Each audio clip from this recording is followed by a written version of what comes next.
तो कैसे हैं आप लोग। उम्मीद करता हूँ आप लोग अच्छे होंगे। एक बार फिर मैं स्वागत करता हूँ अपने यूट्यूब चैनल द इंडियंस ज्ञान में, जहाँ पे मैं डेली बेसिस पे जॉब इन्फॉर्मेशन वीडियो यूएई से जितने भी वीज़ा इमिग्रेशन से रिलेटेड अपडेट आते हैं वो आपके लिए लेके आता रहता हूँ, ताकि आप अप टू डेट रहें और सारी चीज़ों को समझ सकें। आज हम बात करेंगे कि अगर आप यूएई में जॉब करते हैं तो एब्सकॉन्डिंग का केस क्या होता है, कैसे आपका वीज़ा ख़त्म हो जाता है तो आप लेबर कार्ड को कैंसिल भी करा देते हो, फिर भी एब्सकॉन्डिंग का केस नहीं हटता है। तो ओवरऑल डिटेल्स में जानेंगे, क्योंकि मैं खुद इस चीज़ को आज बहुत ज़्यादा रिसर्च किया हूँ, बहुत ज़्यादा पढ़ा हूँ, क्योंकि ऑलरेडी एक मेरे दोस्त के ही साथ ऐसा हुआ। उसका वीज़ा ख़त्म हो गया था और उसका लेबर कार्ड मैंने कैंसिल करा रखा था, फिर भी उसका एनओसी लेटर नहीं आ रहा था। तो अभी वो आमेर के ऑफ़िस गया, उन्होंने बोला कि सारी चीज़ें प्रोसेस दोबारा करनी पड़ेंगी। तो वो शायद मेरे से अपसेट भी हो गया और फिर मैंने उस पे बहुत सारी रिसर्च की, बहुत सारी चीज़ें की। 2-3 लोगों को मैंने कॉल भी किया और चीज़ों को जानने की कोशिश की। तब पता चला कि एक्चुअल में होता क्या है। देखिए, होता क्या है कि आपका वीज़ा ख़त्म हो रहा है या आप कंपनी को रिज़ाइन कर रहे हो। ये 2 सिनेरियो होता है कि एब्सकॉन्डिंग के केस लगने का। जब आप रिज़ाइन कर रहे हो तो आप अपनी कंपनी से कैंसिलेशन लेटर लो। कैंसिलेशन लेटर लेते ही पहले आप चेक करो कि कंपनी ने कैंसिल करते समय एब्सकॉन्डिंग का केस तो नहीं डाला है। अब कंपनियां एब्सकॉन्डिंग का केस क्यों डालती हैं? एब्सकॉन्डिंग का केस डालती हैं कि जब कंपनी का जो आप टर्म साइन किए रहते हो या एमओएल लेटर या लेबर कॉन्ट्रैक्ट जो साइन किए रहते हो उसको आप फुलफिल नहीं करते हो, तो कंपनी एब्सकॉन्डिंग का केस इसलिए डालती हैं ताकि आपको ग्रेच्युइटी और लीव सैलरी ना देना पड़े। बेसिक रीज़न यही होता है।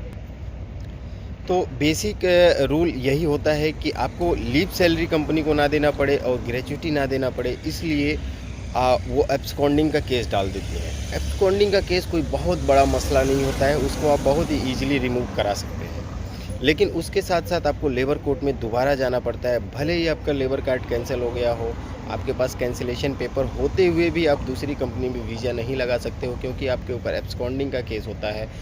तो एब्सकॉन्डिंग का कॉन्सेप्ट आपको समझ में आ गया होगा कि बेसिक रीज़न यही होता है, चाहे आप साल भर में करो या एक वीज़ा पूरा करके करो।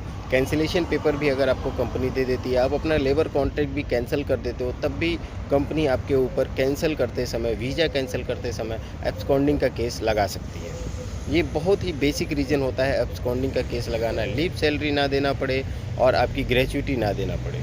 तो ये कंपनियों के पास अभी भी एक मतलब प्लस पॉइंट है कि एब्सकॉन्डिंग का केस लगा के वो सारी चीज़ों से बच जाती हैं। वो अलग बात है, अब इसको आप कैसे चुनौती दे सकते हो? इसको आप चुनौती दे सकते हैं लेबर कोर्ट में कि आपने टर्म पूरा किया है, आपका लेबर कॉन्ट्रैक्ट क्या था, उसमें क्या था, आपने क्या साइन किया था, उसके बेसिस पे आप चुनौती दे सकते हो कोर्ट में। या तो आप जो गवर्नमेंट का फ़ीस पे है वो पे करके एब्सकॉन्डिंग का केस हटवा के दूसरा वीज़ा लगवा सकते हो। तो ये सिंपल सिनेरियो है अगर आप कंपनी से उलझना नहीं चाहते हो। लेकिन अगर आपकी ग्रेच्युटी ज़्यादा बनी है, लीव सैलरी आपने नहीं ली है एक भी, तो आप कंपनी के ऊपर केस कर सकते हो। तो आपको कंपनी, अगर आप अपने जगह सही रहोगे तो लीव सैलरी भी देगी और आपकी ग्रेच्युटी भी देगी। तो मेरे पास भी कई बार लोग एब्सकॉन्डिंग के केस को लेके बोलते थे, तो मैं उनको नॉर्मल सजेशन देता था। लेकिन आज जब मेरे दोस्त के साथ ऐसा हुआ है तो मेरी उससे नोक-झोंक भी हो गई है कई बात पे। तो मैंने सारा रिसर्च किया, इमिग्रेशन में भी कॉल किया, कई जगह कॉल किया मैंने, कई सारी ट्रैवल एजेंसियों से बात की और पीआरओ से भी बात की। तो उन्होंने सारी डिटेल्स बताया कि देखो ऐसा होता क्यों है, ऐसा हम लोग करते क्यों हैं। तो ओवरऑल यही रीज़न होता है कि ये लोग ऐसा करते हैं और ये सिचुएशन ऐसा बनता है। तो उम्मीद करता हूँ आपको एब्सकॉन्डिंग के हवाले से और कंपनी कैसे वीज़ा कैंसिल करती है, लेबर कार्ड कैसे कैंसिल होता है, सारी चीज़ें समझ में आ गई होंगी।